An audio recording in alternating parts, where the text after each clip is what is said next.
સુરતના કામરેજ વિસ્તારમાં વધુ એક ભીષણ આગની ઘટના સામે આવી છે। કામરેજના 84 ટોલ પ્લાઝા નજીક નેશનલ હાઈવે 48ની બાજુમાં આવેલા બોમ્બે સ્ક્રેપ કબાડીના ગોડાઉનમાં અચાનક ભીષણ આગ ભભૂકી ઉઠી હતી।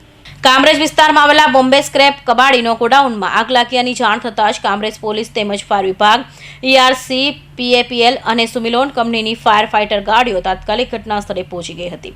ગોડાઉનમાં જૂના વાહનોને સ્પેર પાર્ટ અને કબાટનો મોટો જથ્થો હોવાને કારણે આગે થોડા સમયમાં વિકરાળ સ્વરૂપ ધારણ કર્યું હતું। ફાયર વિભાગને સતત 2 કલાકની ભારે જહેમત બાદ આગ પર કાબુ મેળવ્યો હતો। આગમાં મોટું આર્થિક નુકસાન થયાનું અનુમાન લગાવાઈ રહ્યું છે। આગ લાગવાની કારણોની તપાસ ચાલુ છે। તમારું નામ ને હોદ્દો? મારું નામ સબ ઓફિસર વિજય ટંડેલ, હું અહીંયાથી કામરેજ ફાયર સ્ટેશન ખાતે ફરજ બજાવું છું। જી સર, શું ઘટના બનેલી છે?